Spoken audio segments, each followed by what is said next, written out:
You don't buy things, you're selling your life. A bitter truth that most people never realize. Look around your room. Don't look at it through the eyes of its owner.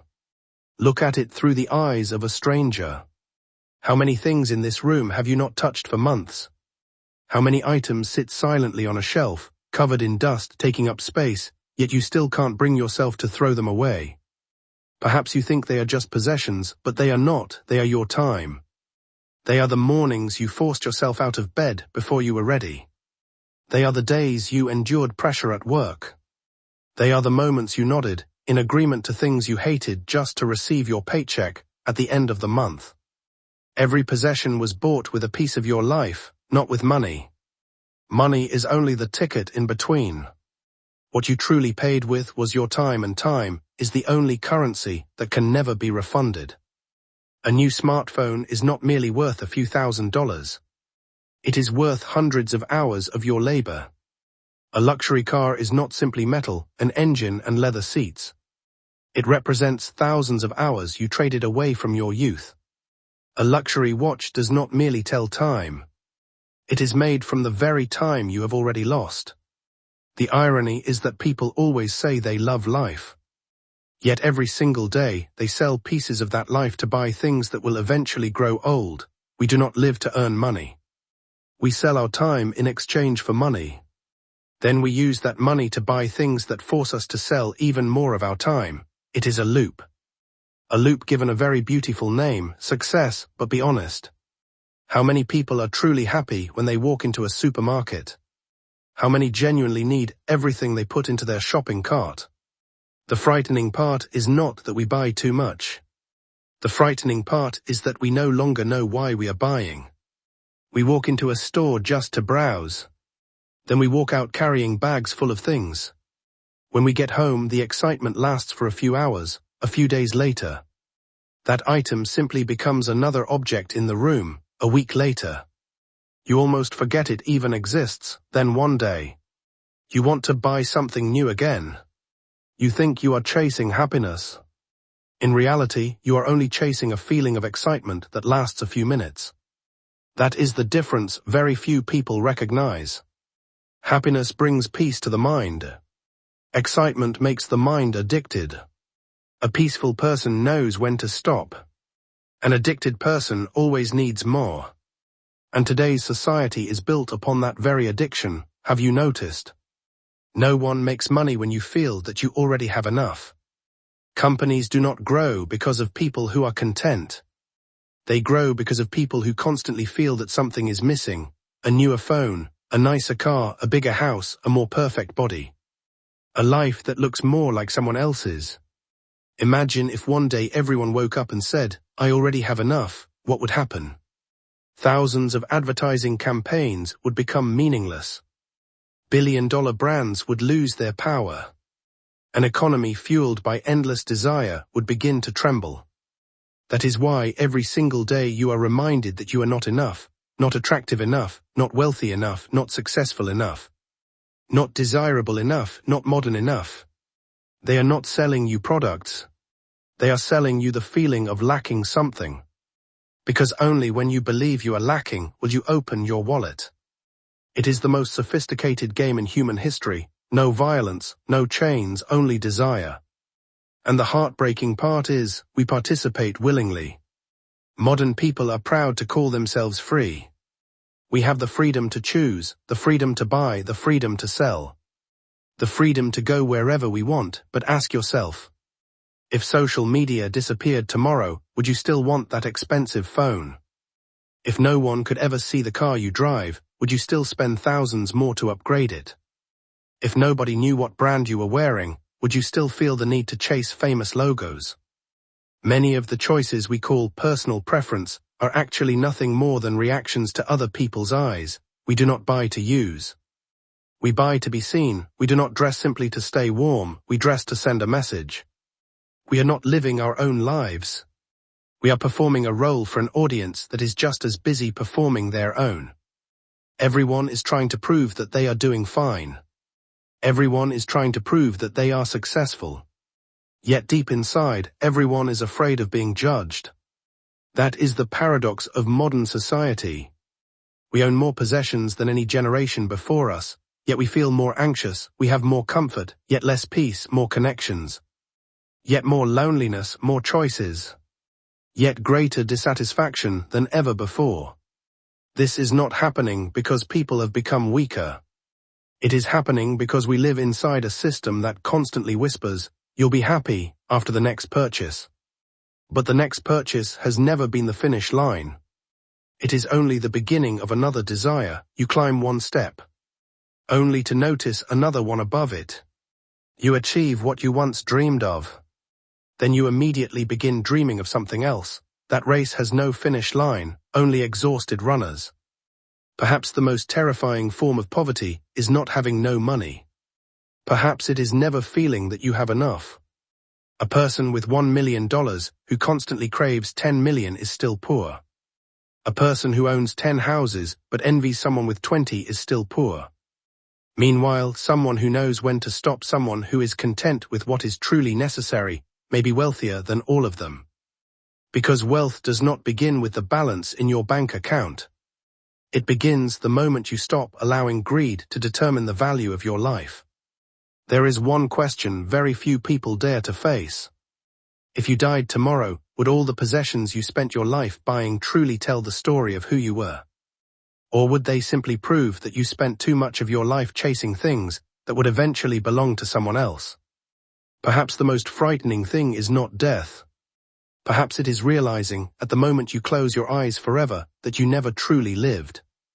You were simply busy making money, busy shopping, busy comparing, busy proving yourself. Busy chasing a destination, without ever asking whether it was the road you actually wanted to take. And perhaps the greatest revolution is not earning more money, nor owning more possessions. It is having the courage to stop, to look honestly at your own life, and to ask one question that seems simple, yet has the power to change everything: what I am chasing. Is it truly what I need, or is it merely what others have taught me to desire? There is a truth that most people spend their lives trying to avoid. We are not truly afraid of being poor. What we are really afraid of is being seen as poor. Those are two completely different fears. A person may still have enough food to eat, enough clothes to wear, and a roof over their head, yet still feel miserable simply because the person next door just bought a more expensive car. What hurts them is not deprivation, it is comparison. Human beings do not live by necessity alone. We also live by the image we want others to see. That is why so many people do not work simply to survive. They live to maintain an image. They borrow money to throw a lavish wedding. They buy a phone they cannot truly afford.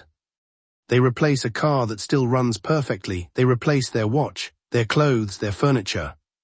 Not because those things are worn out, but because they fear becoming outdated in the eyes of others. They call it upgrading their lives, but sometimes they are only upgrading the cage that keeps them trapped. Have you ever noticed that the more you own, the more you have to protect? A bigger house means more bills, more time spent cleaning, more things to worry about. A more expensive car means higher maintenance costs, more anxiety over every scratch, more pressure to keep it flawless. A closet overflowing with clothes means spending even more time every morning deciding what to wear. You think you own your possessions, but perhaps your possessions are the ones that own you. Many centuries ago there lived a man who made society deeply uncomfortable, not because he was wealthy, nor because he was powerful, but because he needed none of the things society considered important. His name was Diogenes. He lived so simply that many believed he was insane, but think carefully, who was truly free? The person who had to work endlessly to maintain a luxurious lifestyle, or the one who needed very little to live in peace? Diogenes owned almost nothing, and because of that, no one could take anything away from him. No one can threaten a person who no longer depends on possessions. No one can manipulate a person who no longer craves approval. His greatest strength was never how much he owned. It was that nothing owned him. That is a form of wealth money can never buy: freedom. Perhaps you are thinking, it is impossible to live like Diogenes in the modern world. True. You do not need to live inside a wooden barrel. You do not have to give up everything. But you can learn one lesson from him. Never let your worth depend on things that can be taken away. Because if your identity lives inside your car, the day you lose that car, you lose yourself.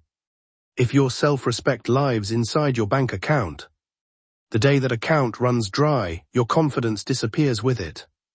If your happiness depends on praise, then other people will always control your emotions. That is not freedom. It is simply a more sophisticated form of slavery. After Diogenes, another philosopher offered a more practical perspective. He never told people to abandon every pleasure. He simply asked one question: is this truly necessary? Epicurus believed that human beings have very few genuine needs: a meal that satisfies hunger, a home that shelters us from the weather, a few sincere friends, a healthy body, a peaceful mind. That is enough for a meaningful life. Everything else is decoration.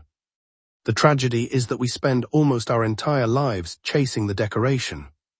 While neglecting the foundation, we polish our appearance, but ignore our mental well-being. We upgrade our phones, but never upgrade the way we think. We buy more things, but rarely spend time understanding ourselves. We know the price of everything, yet we do not know our own value. There is a profound paradox. The harder you try to fill the emptiness inside with material possessions, the larger that emptiness becomes. Because possessions can fill a house, but they can never fill a soul. You may sleep on the most expensive bed in the world, but you cannot buy peaceful sleep. You may build the largest mansion, but you cannot buy a happy family. You can buy attention, but you cannot buy respect. You can buy admiration, but you cannot buy genuine love. That is the boundary money will never cross. Nietzsche warned that many people do not live according to their own will. They live according to the expectations of the crowd. They allow society to decide what success means, what deserves admiration, what makes a life worth living. And so they spend their youth chasing a blueprint someone else designed. In the end, they possess everything society told them they should have. Yet they have no idea who they truly are. That is a tragedy, not because they failed, but because they succeeded in pursuing someone else's dream. Marcus Aurelius reminded us, the value of a person is determined by what they pursue every single day. If every day you think only about earning more, buying more, and showing off more, then your life will revolve around those very things. But if every day you pursue wisdom, gratitude, inner peace, courage, then year after year you will become an entirely different person. Do not misunderstand. Philosophy does not teach you to hate money. Money is a tool, a very useful one. The danger is not having money. The danger is allowing money to determine your worth. The problem is not owning possessions. It is allowing your possessions to own your mind. The problem is not enjoying life. It is confusing enjoyment with dependence. Perhaps it is time for each of us to develop one simple habit. Before buying anything at all, pause for 1 minute and ask yourself, if no one else ever saw this item, would I still want to buy it? If the answer is no, then perhaps you are not buying it because you need it. You are buying it for approval. Then ask yourself one more question. Will this possession serve my life? Or will I end up serving it for years to come? Those two questions alone can make countless decisions much wiser. In the end, the most valuable thing a human being possesses has never been money. It is time. Every passing day is a piece of your life that can never be reclaimed. Do not trade it away so cheaply. Do not sell it merely to acquire things that will one day gather dust. Do not live obsessed with being better than everyone else. Live so that every evening when you look back on your day you can smile and say, today I lived according to what truly matters. Because when your life comes to an end, no one will remember which phone you used. No one will remember what brand of clothes you wore. No one will remember the car you drove. But they will remember how you treated them, the goodness you left behind.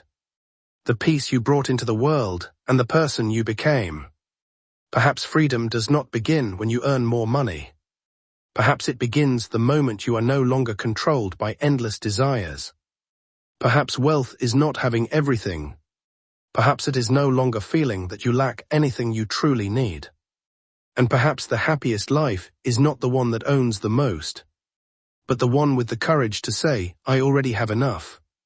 If today you realize that freedom does not come from owning more but from needing less, leave comment 1 below. I want to know how many people are ready to stop chasing empty illusions and begin living a life that truly belongs to themselves.